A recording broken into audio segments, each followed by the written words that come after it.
que é o professor Ricardo Corrêa. O professor Ricardo Corrêa fez graduação em Engenharia Elétrica na Universidade Federal do Rio de Janeiro, UFRJ, terminou em 89. E depois fez mestrado em Engenharia Elétrica, também na UFRJ, terminando em 92. Fez doutorado no INPG, Instituto Nacional Politécnico de Grenoble, terminou em 97. E depois veio aqui para a UFC. Na verdade, viemos os dois. Ele foi contratado nós fomos contratados em 98. E durante esse período ele realizou estágio pós-doutorado na COP, no UFRJ em 2006, no INRIA e Sofia Antipolis em 2007, e na Universidade de General Sarmiento, na Argentina, mais recentemente em 2013. Teve também como professor visitante na Universidade de Avignon, e aí um registro que devemos fazer foi que em 99, na verdade, em 98 nós começamos a pensar nisso, mas em 99, junto com o Manuel, o Ricardo e eu, o Grupo Pargo, que a gente comemorou 20 anos, né, em 2019, foi fundado. Então, o Ricardo foi um dos fundadores do Pargo, e ficou aqui na UFC até ter sido contratado pela Federal Rural do Rio de Janeiro, onde ele é professor associado 4. Ele é um dos líderes de pesquisa do Grupo Lagoa, Laboratório de Algoritmos Gráficos, Otimização e Aplicações. É atualmente coordenador do Programa de Pós-Graduação Interdisciplinar em Humanidades Digitais e é coordenador de pesquisa da Pró-Reitoria de Pesquisa e Pós-Graduação, lá da Federal Rural do Rio de Janeiro, campus de Nova Iguaçu.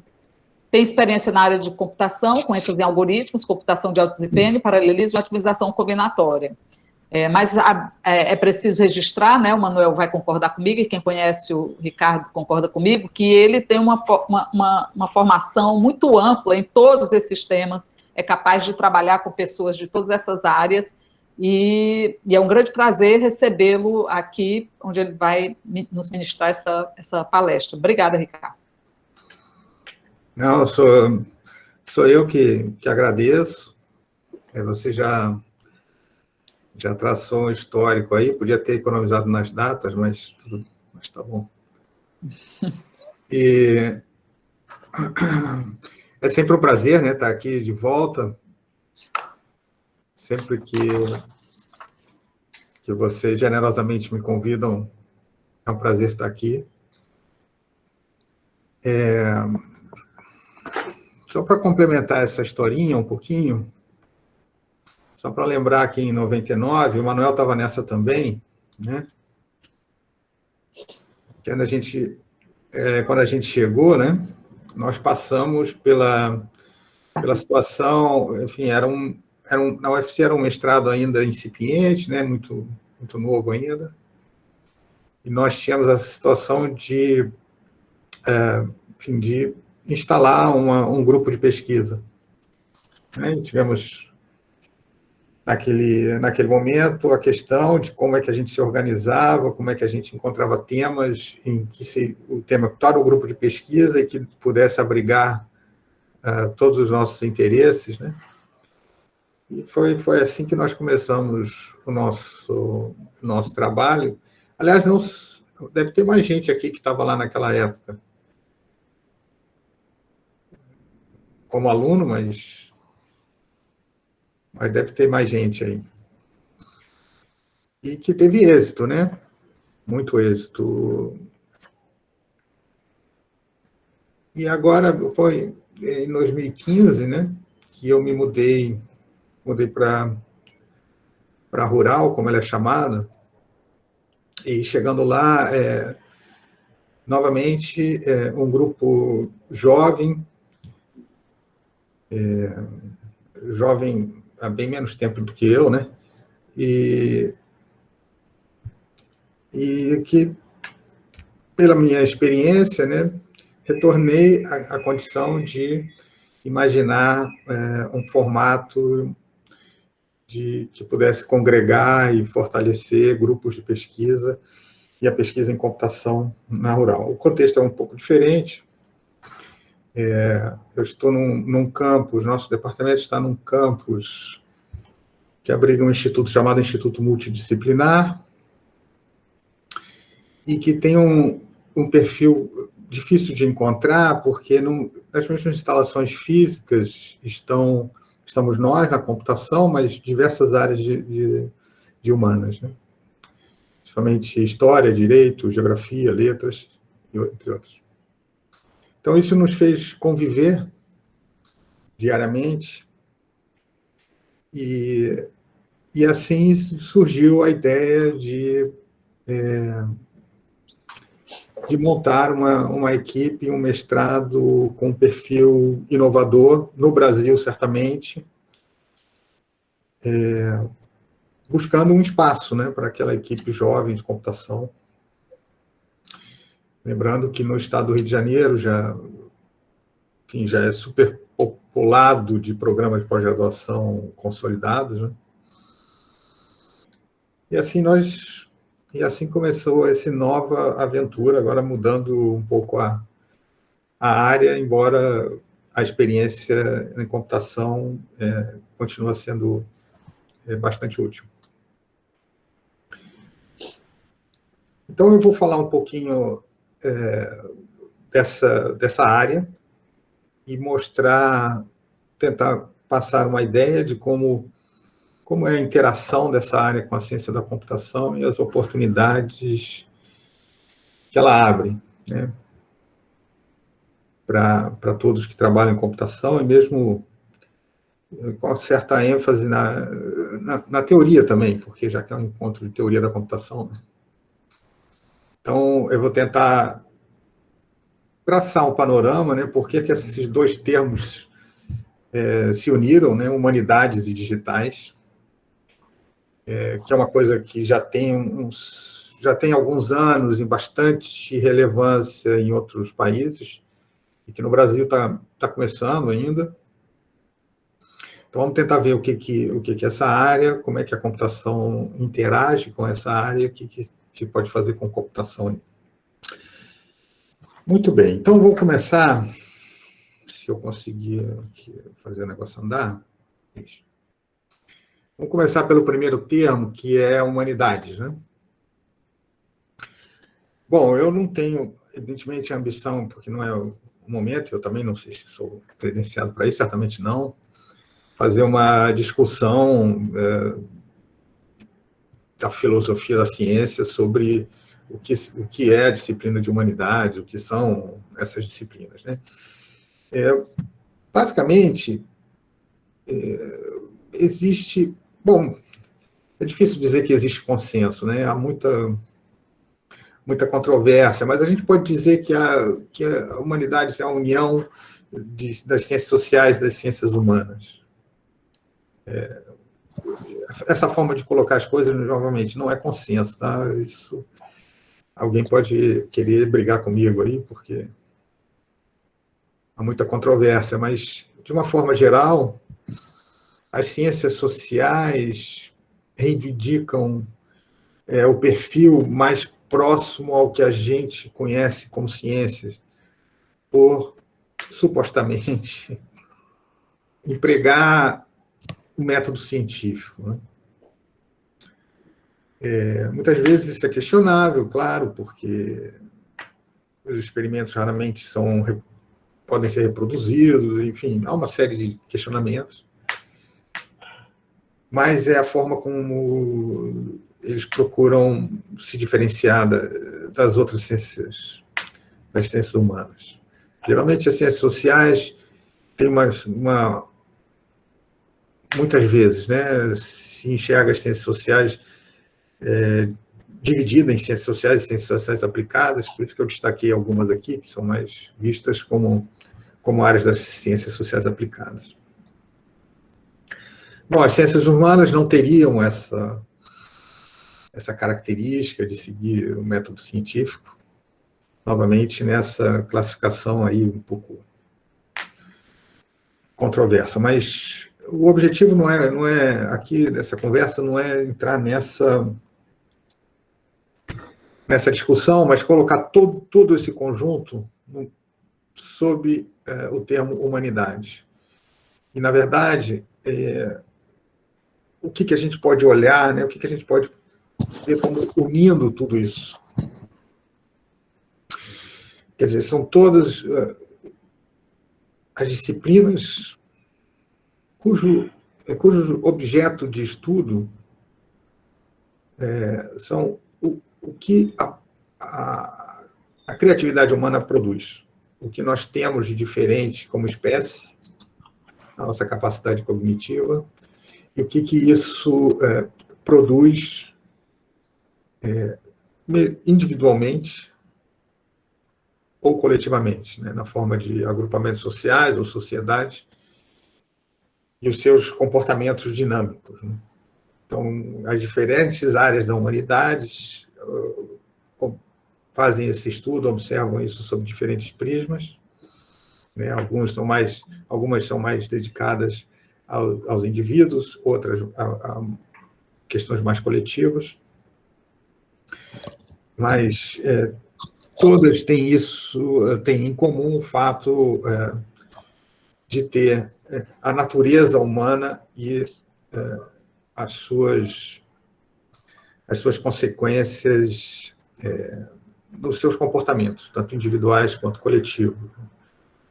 Então, por isso que a gente pode classificar dentro da humanidade o estudo do comportamento numa rede social, como a gente vê nessa ilustração, ou os estudos dos movimentos sociais e as suas influências, as relações econômicas entre as pessoas e entre os próprios mecanismos econômicos, assim como isso aqui é um dia normal no centro da cidade do Rio, como as pessoas se comportam no trânsito. Todos são agrupamentos que envolvem alguma dinâmica no comportamento das pessoas. E tudo isso está sob esse termo humanidade. Bom, para levar adiante o estudo desses comportamentos, uma forma de ver a natureza, um elemento essencial na natureza desses estudos, é que a ferramenta principal em todos os estudos são os registros de informação. Isso vale para todas as áreas das humanidades. Todas trabalham com registros de informação. Que, na verdade, os registros da vida no planeta. Né? A vida no planeta é consumir energia para registrar informação. Então, aqui a gente vê, por exemplo, aqui, ó, esse primeiro aqui, essa aqui é uma foto de um tronco de uma árvore.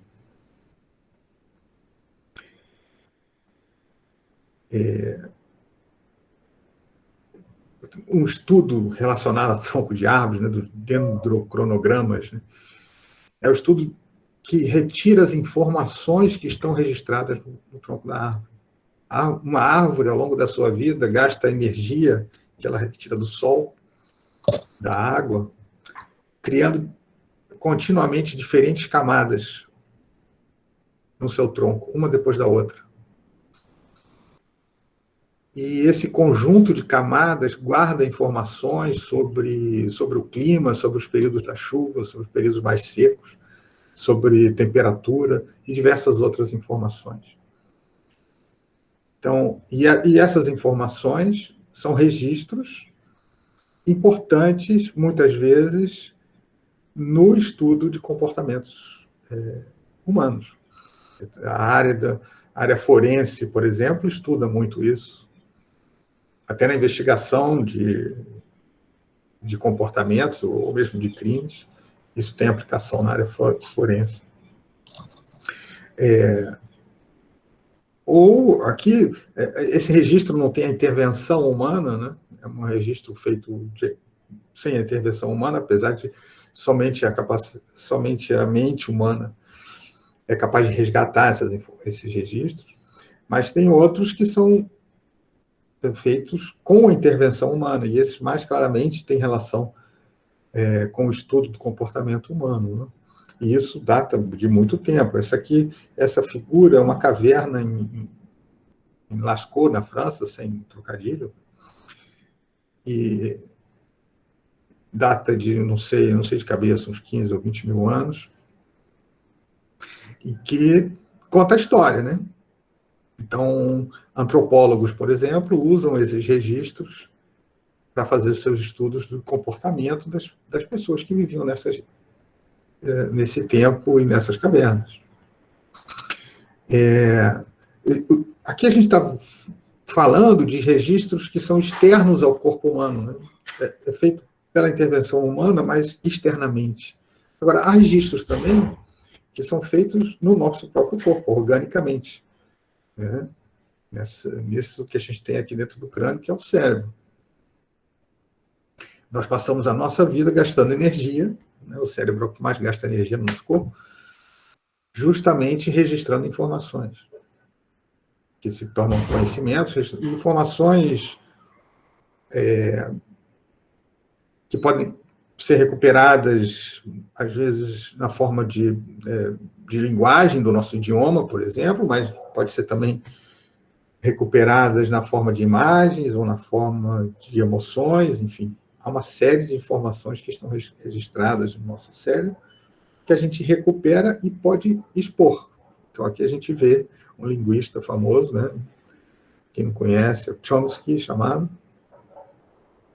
justamente que estuda, acho que não mais, mas ele é famoso pelos estudos em linguística, que está aqui expondo os registros que ele tem no seu cérebro e repassando esses registros, né?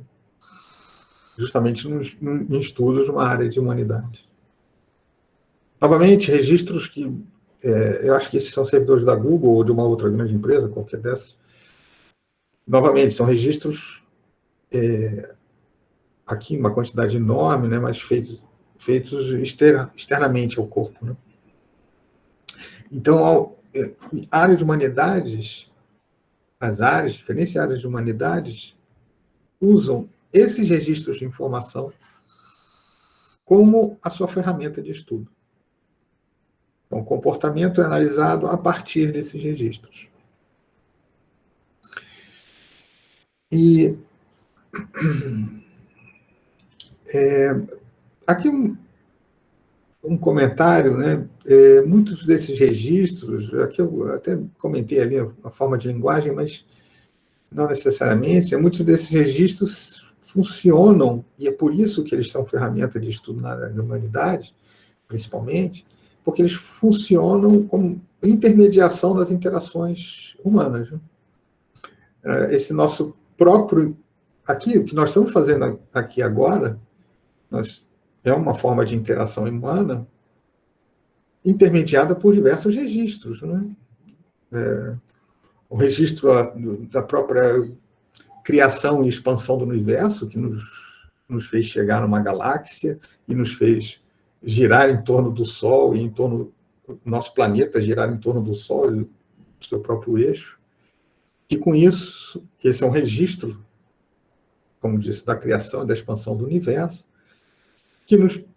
e esse registro, transformando-se, deu origem a um calendário que também foi registrado, imposto, né, é verdade, mas que foi registrado, que chega até hoje, que nos permite marcar a data e horário para a gente estar aqui juntos.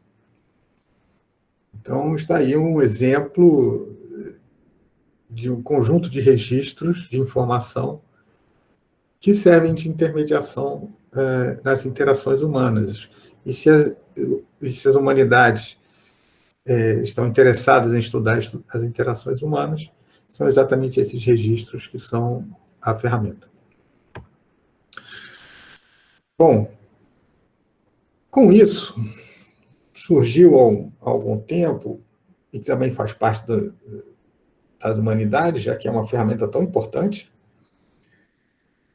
uma disciplina que se chama Ciência da Informação. Eu estou destacando aqui porque para depois eu poder fazer o contraponto, para não confundir os conceitos e as áreas.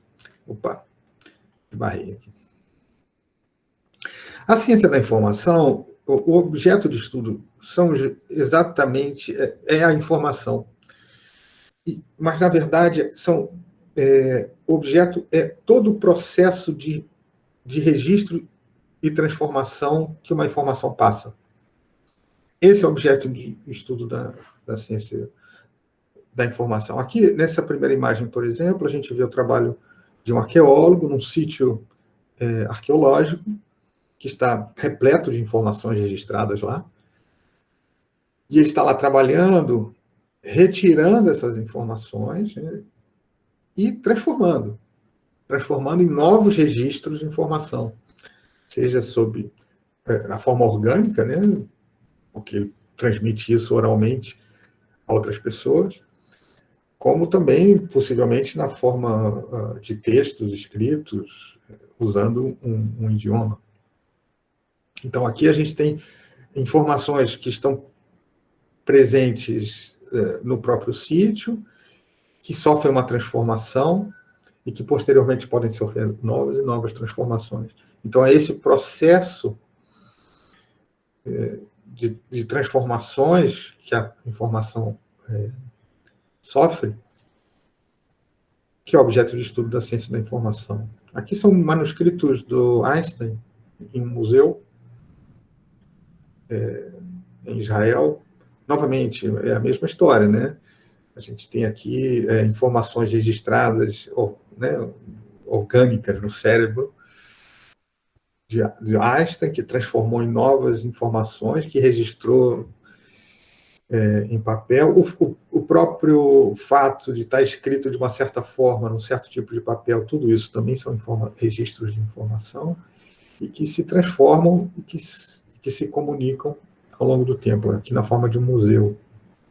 Aqui um registro fotográfico de um evento traumático, né? Que também há informações físicas aqui, né? Da energia concentrada, né? Que causa a explosão. Há informação sobre as relações humanas que chegaram a esse ponto, né? De se estudar, de se conceber, de produzir e utilizar a bomba e causar a explosão, o próprio registro fotográfico. Então, há toda uma série de informações aí se transformando. E essas aqui são imagens de satélites que deveriam ter uma animação aqui, mas ela sumiu, não sei por quê, não está funcionando. Que mostra a perda de área florestal na Amazônia. Então, em todo esse processo, há uma série de etapas, né, que estão sendo citadas aqui, né, todas a gente pode, de alguma forma, ver nessas imagens, né, tanto a análise, mais do ponto de vista de entender a natureza daquela informação, de coletar, de classificar, a manipulação, nós estamos vendo a manipulação aqui, a transformação, como eu estou dizendo, mas esse processo chega a um ponto fundamental, né, que são o armazenamento, a recuperação e a disseminação. Há instituições, essa é uma etapa tão importante, que há grandes instituições criadas pelo homem e que se devotam a essa missão. Aqui, não é desde hoje, não, isso faz tempo. Aqui, essa imagem aqui é a Biblioteca da Babilônia, e hoje, a Biblioteca do Congresso estadunidense, possivelmente o maior acervo mundial, e no Brasil, o maior acervo na Biblioteca Nacional. Esse aqui é o interior da Biblioteca Nacional. Mas são questões importantes, né? Se a gente olhar aqui, por exemplo, só esse acervo aqui, é só uma seçãozinha lá da biblioteca, a quantidade de registros de informação que tem aqui, o quão é importante saber recuperar para que essa informação possa novamente se transformar e ser transmitida. Então, essa é uma questão importante. A ciência da informação, os profissionais de ciência da informação trabalham nas bibliotecas em geral. Mas o próprio armazenamento é importante, porque, aliás, uma informação ela pode se perder, né? Como a gente viu o tronco da árvore lá, a árvore pode morrer, e a informação dela o tronco vai se desfazer ao longo do tempo, a informação vai se perder. Então, o armazenamento é uma questão importante, porque os registros se perdem. E eles se acumulam, é preciso saber recuperar e disseminar. Bom, isso é para dar a importância dos registros de informação para a área de humanidades. Então, o que eu falei, o objetivo até agora foi dizer o objeto de estudo das humanidades e a importância dos registros de informação, e sempre foi assim, ao longo da história, nas disciplinas de humanidades. Bom, isso era o que eu tinha para falar do termo humanidades. A questão agora é como é que o digital se aproxima do termo humanidades. Bom, ele se aproxima a partir do momento em que surgem e se disseminam os registros digitais, que podem ser registros que já nascem digitais, vamos dizer assim, né? Uma gravação inédita de uma música digitalmente, por exemplo, ou que se transformam, né? Como a gente viu, a informação tem um ciclo, né? Tem um processo de transformação, e um elemento desse processo de transformação pode ser a digitalização, como a gente vê aqui. Esse é um laboratório lá na nossa universidade, e esse aqui é um scanner, é um equipamento de digitalização de documentos raros. E aliado, né, a essa capacidade de registro digital, está também a capacidade de acesso a esses registros pela web, o que potencialmente permite que qualquer pessoa no planeta tenha acesso a esses registros que estão disponíveis na web. Na prática, nem todos exercem esse direito, mas potencialmente sim. Isso significa que muita gente tem acesso, né? Então, a gente, nesse mundo, muda de escala, primeiro, pela quantidade de informação e de registros na forma digital que circulam e que estão disponíveis. E é por isso que o digital começa a se aproximar da humanidade. Mas não é só pela forma com que as informações são registradas. É porque, na verdade, o fato de ser possível ter acesso a uma grande quantidade de registros digitais ao mesmo tempo nos permite agora a extração de informações que estão contidas justamente no conjunto de registros. Quer dizer, agora a gente pode analisar conjuntos grandes de registros e não não somente os registros individualmente ou em pequenas quantidades, e tirar informações daí. E é assim que a gente pode começar a visualizar essa ideia das humanidades digitais. Como eu disse, é uma disciplina que é hoje bastante efervescente por tudo que ela tem proporcionado de avanço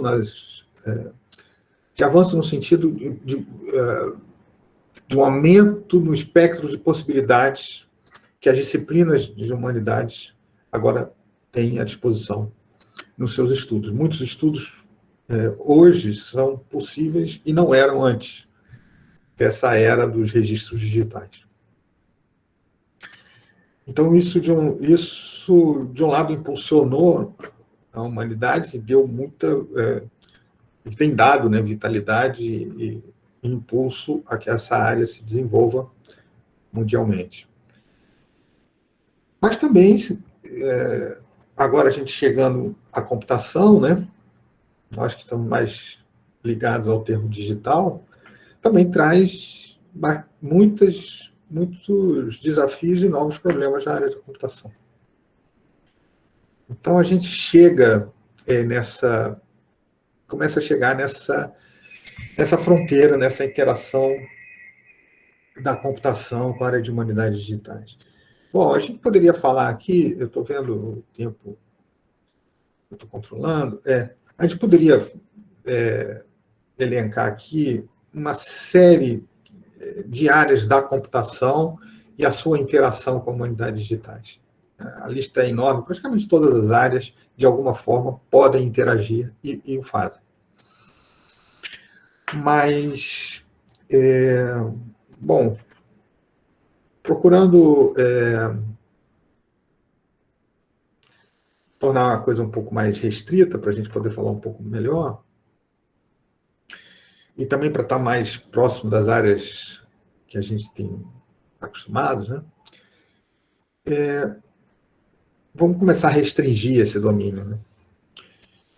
Uma forma de restringir é olhar para as linguagens. As linguagens dos mais diversos tipos, né?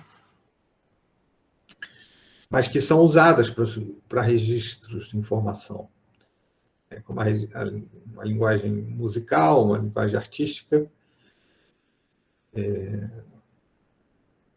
ou a linguagem do idioma propriamente, né? Esse aqui é o Machado de Assis, esse aqui é o manuscrito, agora eu esqueci, o manuscrito original, acho que é Esaú e Jacó, agora eu esqueci.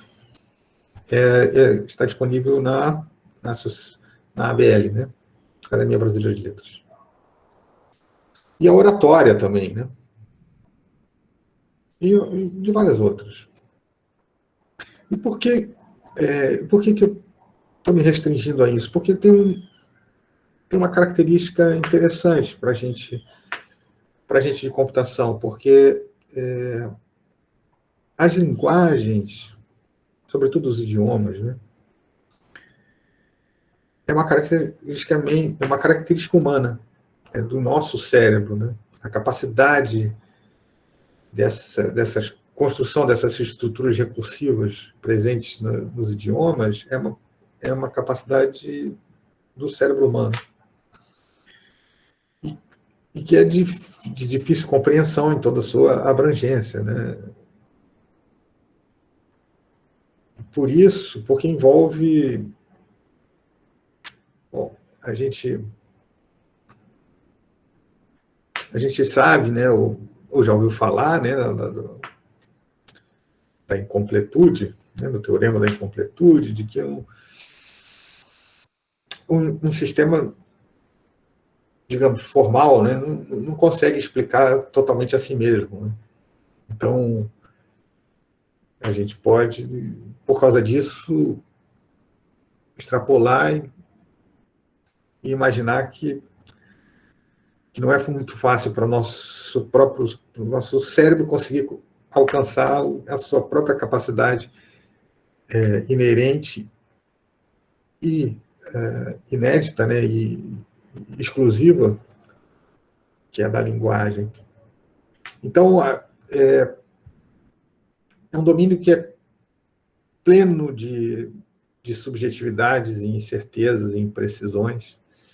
E, por causa disso, traz uma gama de problemas, falando agora do nosso ponto de vista, né, problemas computacionais que são desafiadores e interessantes.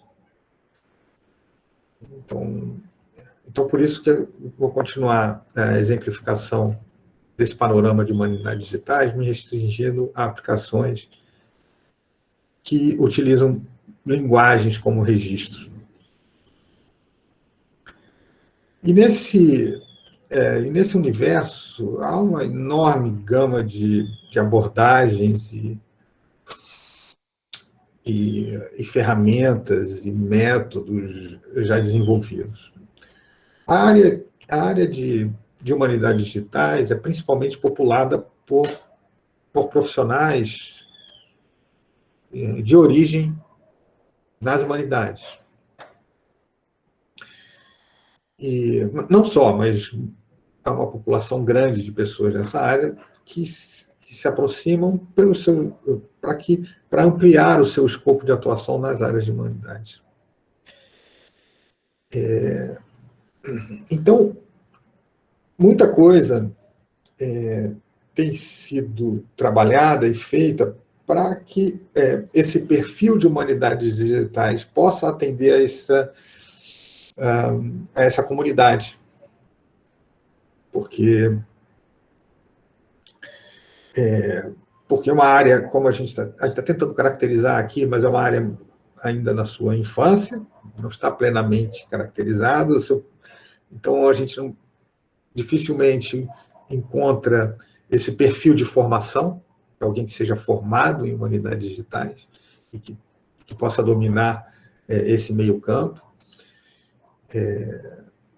Então, a própria constituição da área, para que ela se viabilize, procura construir ferramentas e soluções acessíveis a profissionais da área de humanidades. Então, existe hoje, aqui, esse digamos, um repositório de trabalhos, ferramentas e projetos na área de humanidades digitais. Aqui, uma grande variedade de projetos, já divididos segundo categorias, que já dá uma ideia do que se faz. Muitas vezes são ferramentas computacionais, mas que devem ser adaptadas, né?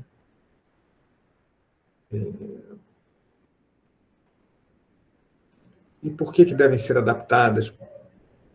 Isso tem origem, a gente está aqui nesse campo das linguagens, né? Isso tem origem nesse aspecto subjetivo desse campo das linguagens.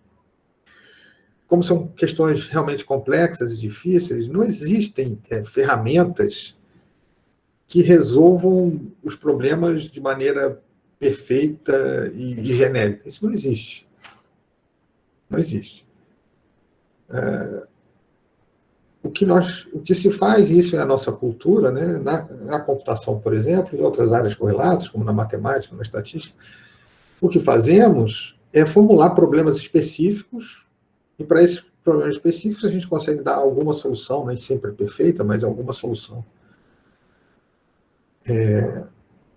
Então, a arte na humanidades digitais, nessa adaptação, é poder, ao mesmo tempo, casar toda a subjetividade e problematização que vem das áreas de humanidades com o conjunto de ferramentas disponíveis e um arranjo dessas ferramentas que, para cada cenário específico, consiga dar uma resposta útil. Então, o perfil da humanidades digitais é nesse meio campo, né? E aquelas pessoas que têm origem na ciência da computação são as pessoas que, nesse trabalho, elas têm um domínio maior sobre os métodos de computação, a ponto de poder até propor alguns, mas de poder analisar o quanto cada método, o como ele é capaz de resolver os problemas e o que ele não é capaz de fazer. Para que, com esse conhecimento, se consiga fazer uma combinação de diferentes métodos para um cenário específico e se conseguir uma resposta aceitável. Então, e para que os profissionais que têm origem em humanidades possam participar desse jogo, eles precisam ter ferramentas mais adequadas, né? Por isso que essas ferramentas surgem tanto no meio acadêmico quanto no meio empresarial, tá? Essa é uma área de bastante apelo empresarial e econômico. Bom, mas voltando a falar de linguagens, o conjunto de problemas e de métodos tem diferentes e diversas abordagens, mas, para continuar a ilustração, eu vou me restringir a métodos que eu digo, que eu chamo de léxicos, quer dizer, que olham apenas para as palavras como símbolos, né? sem o seu significado e sem a sua função sintática. Evidentemente que são métodos, como todos, muito limitados no que podem fazer, mas algumas coisas podem fazer. Então, a gente vai ver alguns exemplos que, com esses métodos, a gente consegue alguns resultados. Mas a arte é saber até onde a gente pode ir e como isso pode ajudar a outros métodos. Eu botei aqui um exemplo, também para ilustrar, de projetos que seguem outras abordagens, nas interações mais com as áreas de linguística, né, que aí sim trazem conhecimentos, né, sintáticos e semânticos a esses métodos, mas não vamos falar disso. Bom, então vamos começar a falar de problemas de computação mesmo, dentro desse contexto todo. Um problema que aparece aí é um problema de classificação de textos, ou problemas correlacionados, né, à classificação de textos. É, basicamente, dado um conjunto de textos, dizer qual característica cada texto tem, ou qual perfil, ou, no jargão que a gente gosta de usar, qual a classe. Então, determinar dentro de um possível conjunto de rótulos um certo rótulo correspondente a um texto, ou a vários textos. E diversas são as abordagens para esse problema, quando a gente já fez a nossa simplificação, né? já saímos do mundo da subjetividade e já chegamos a um problema mais concreto e formalmente mais definido. Quando a gente chega aí, a gente começa a usar o nosso ferramental, né? O que a gente sabe fazer para tratá-lo de maneira formal. E aí diversas são as abordagens, mas eu fiz questão de citar essa aqui, não sei se o Paulo Henrique está por aí, mas essa é uma abordagem que é o tema da tese de doutorado do Paulo Henrique, que é uma abordagem combinatória. Como é que a gente formula esse problema de classificação de textos nessa abordagem combinatória? Bom, a gente modela o problema criando um grafo, e esse grafo ele vai representar, com os seus vértices, um conjunto de textos. E a relação representada pelas arestas desse grafo é uma relação de similaridade, digamos, entre os textos. Então, estabelece... E aí é preciso estabelecer critérios, e aí a gente vai ter que sair do nosso mundo formal e bem objetivo, voltar lá para a subjetividade, para imaginar os critérios e como criar essa relação de similaridade. Aí depois a gente volta para o nosso mundo objetivo e expressa isso na forma de um grafo. Então aí a gente tem um conjunto de documentos, e as suas similaridades. Onde tem arestas são similares, não tem, não são. Levando em conta o critério estabelecido. E, como entrada do problema, a gente sabe que alguns textos têm seus rótulos. E aqui é representado por cores. Né? Um caso em que nós estamos trabalhando, por exemplo, nós temos uma série de registros de documentos preparados pelos serviços de informação americanos na época da Segunda Guerra e um pouco depois, que tratam e que descrevem ações de agentes americanos no Brasil. E alguns historiadores identificaram, dentre esses documentos, são documentos americanos, não são brasileiros. Mas eles identificaram, por uma série de características, em alguns desses documentos, o perfil exato dos serviços secretos brasileiros, dos serviços de informação brasileiros do Getúlio, na época. Não, isso é uma informação importante, porque estabelece uma conexão entre os serviços de informação brasileiros e americanos naquele período. Então, um problema que nós estamos tratando é exatamente esse. Esses documentos são esses documentos americanos. E essas são similaridades que a gente estabelece a partir de comparações lá entre os documentos. Então, por exemplo, esses azuis são documentos em que os historiadores verificaram essa característica. Eles têm um perfil de documentos que o Serviço Brasileiro produz. Portanto, são indicações de que eles foram simplesmente cedidos aos serviços de informação americanos e traduzidos. Né? E nós temos também um conjunto de outros que não têm esse perfil. E tem uma série de outros documentos que não foram analisados. Então, a questão aqui é a seguinte, nesse caso. A partir dessas relações de similaridade, descobrir, dentre esses que não foram analisados, quais os que potencialmente também foram produzidos no Brasil, né, e copiados lá, e os que potencialmente não foram. Então, esse é um problema que a gente vai querer aqui atribuir um rótulo azul ou vermelho aos vértices que não estão rotulados, respeitando aqui uma relação de convexidade dessas cores, e minimizando um certo critério. Então, isso se transforma num problema de otimização combinatória, e justamente esse problema que foi objeto do trabalho do Paulo Henrique durante a sua tese. Outras abordagens muito disseminadas são abordagens estatísticas, modelos estatísticos. Eu estou mostrando aqui um exemplo para a classificação de texto usando o que se chama de modelagem por tópicos.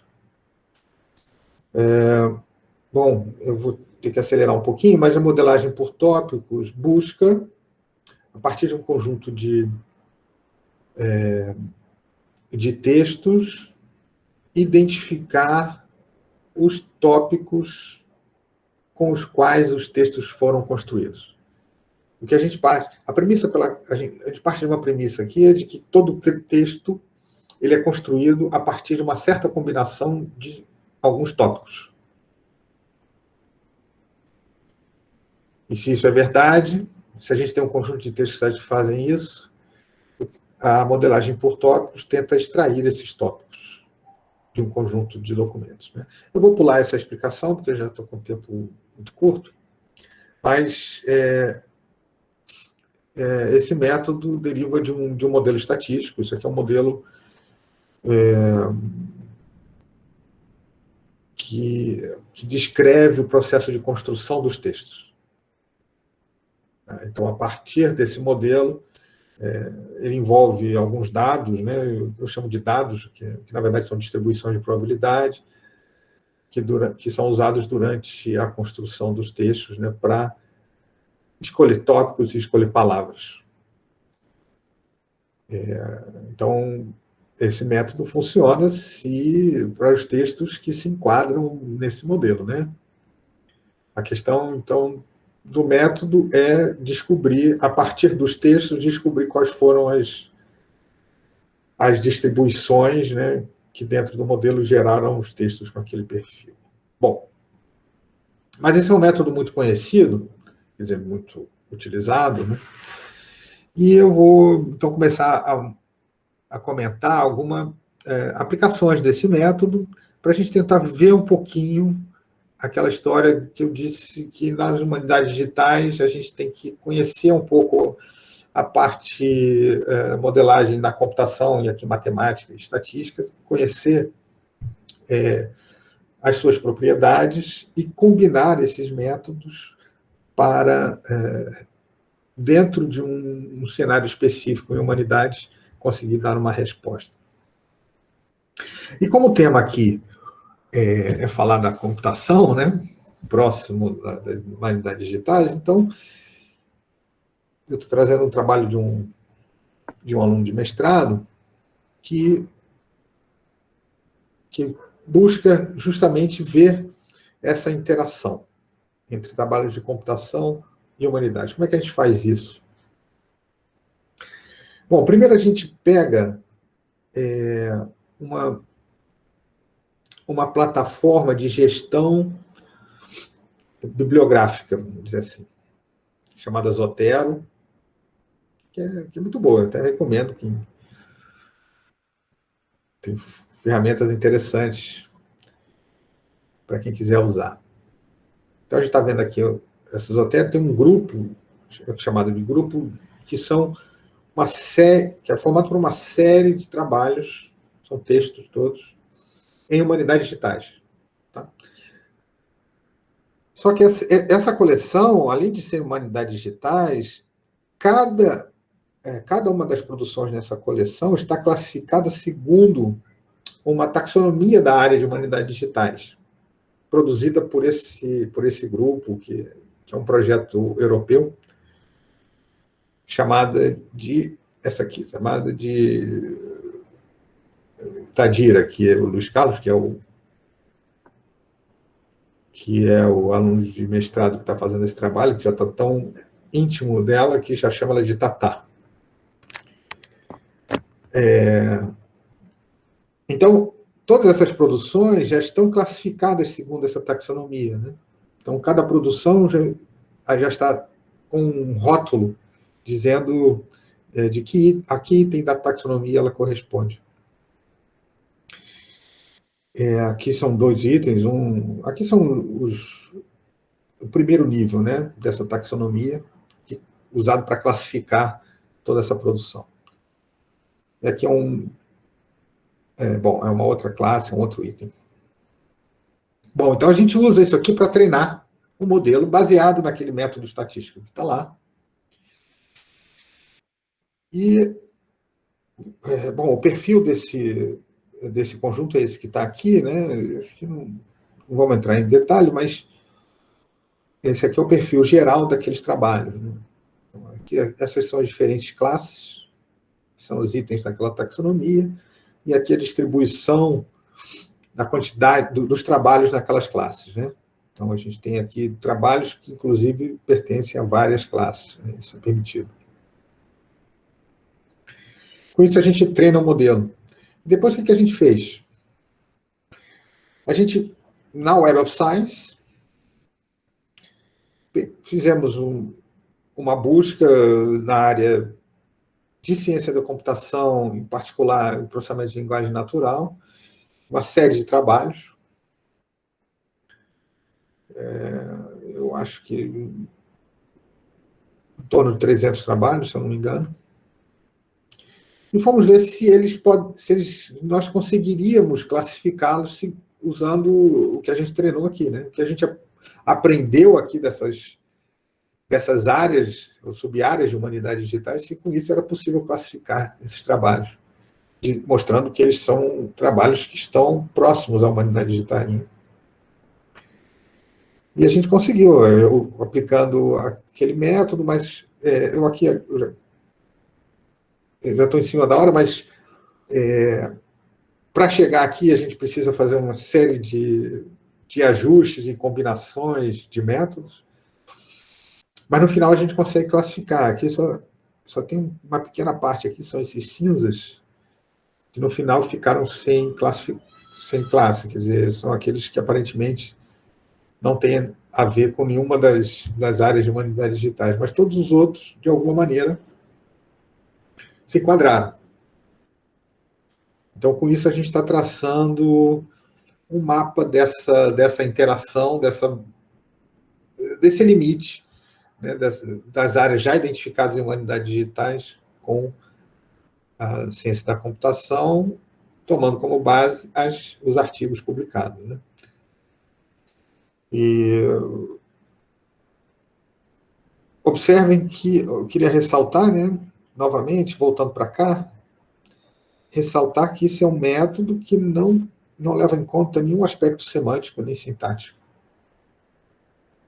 A gente só usa aqui contagem de ocorrências de palavras, não tem nenhuma semântica nem sintática na história. Sintaxe na história. Então, esse é um trabalho tipicamente de humanidades digitais, né?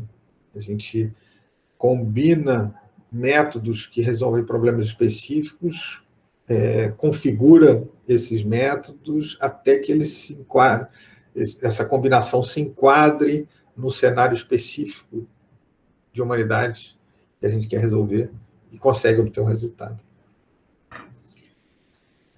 Bom, deixa eu ver se eu ainda tenho tempo. Já passei da hora, né? Eu acho que sim, Ricardo. Tá, então eu tinha um outro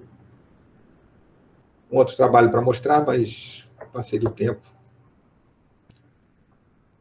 Então vou encerrar por aqui, vou logo para o final. Ups. E agradeço, então, a atenção de todos e todas. Obrigada. Aplaudir. É um mundo novo, né? Completamente diferente aí. Alguém tem alguma pergunta? Tem alguém na plateia que queira fazer alguma pergunta?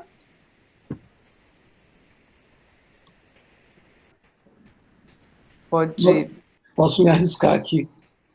Pois não, Manuel, por favor. Não, Ricardo, eu sei que você pensa muito a respeito das coisas, e um termo que está muito em voga no momento é a ciência de dados, né? Quase tudo hoje quase tudo exagero, mas assim, muita coisa que já se fazia é ciência de dados. E aí você traz, né, essa área que é mais ou menos nova para a gente. Por sinal, o Grochow fez uma palestra sobre humanidades digitais recentemente, né? Até eu sou. Pois é, e aí ele até comenta um pouco desse nascedouro, dessa nova área, e fez até um paralelo com pesquisa operacional, etc, etc. Mas a minha pergunta vai no outro sentido. E aí você basicamente falou de você olhar todos esses documentos, né, que traz uma série de informações, ou dados, como queiram, e aprender a partir deles. Como é que você relaciona essa área de humanidades digitais com esse termo que está sendo, né, cunhado aí de ciência de dados? Só provocando, é uma sub-área de ciência de dados? Não, sub-área propriamente não. Não, estou brincando, só para provocar. Não, mas existe uma fronteira. Enfim, é claro que é sempre difícil a gente estabelecer essas fronteiras entre as diferentes disciplinas, né? Elas não existem assim de maneira tão nítida, né? Mas certamente na ciência de dados a gente pode abrigar todos os métodos que são aplicados no trabalho de humanidades digitais. Mas o trabalho da humanidades digitais não está tanto em propor esses métodos. Na humanidade digitais, os problemas podem surgir e alimentar as ciências de dados com problemas. Mas na humanidade digitais é preciso compreender, é preciso saber como funcionam e como não funcionam. E eu quero que eu estava tentando mostrar, né? Os problemas de humanidades digitais são carregados de subjetividade. E são, na nossa cultura, são muito mal definidos. Então, existe uma arte aí que é saber quais os problemas objetivos estão envolvidos ali, quais métodos podem ser combinados e para uma situação específica que, no final, vai trazer um resultado. Então, existe, de fato, um trabalho no meio campo aí.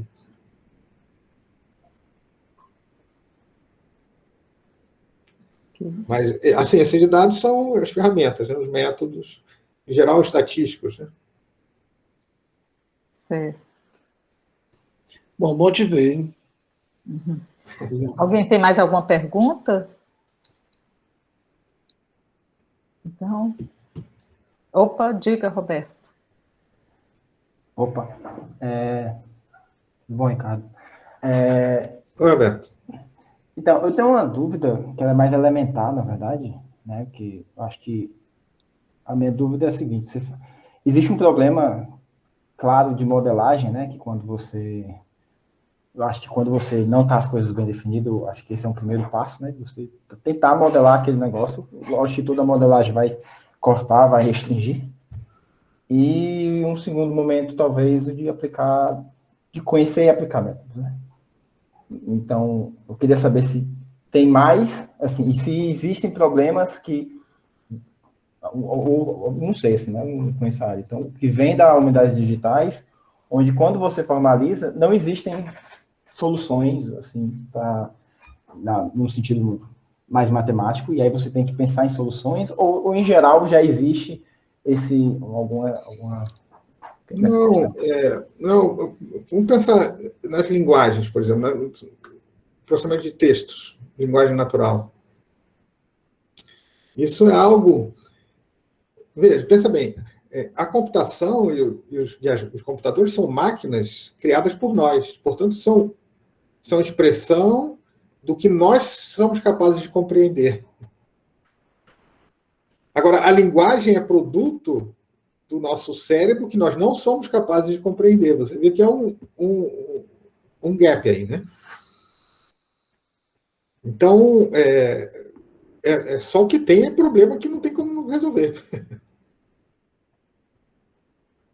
Entende? Então, não existe a noção que a gente está acostumado na computação, na matemática, né, de soluções generalistas, né?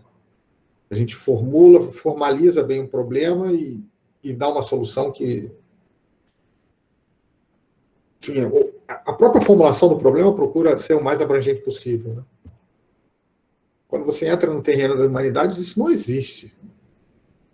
Não existe essa formulação objetiva. O que existe são uma série de subjetividades, em que em cada caso específico você tenta aproveitar alguma hipótese específica para aquele caso e ver como é que você combina as ferramentas para resolver. A economia também é cheia disso, né? Os modelos econométricos, etc., são assim, né? Mas é preciso entender o que eles fazem e os que eles não fazem, né? Para não fazer igual como os economistas, né? Que quando a realidade não bate com o que o modelo prevê, eles culpam a realidade que não respeitou o modelo. Não é assim, né?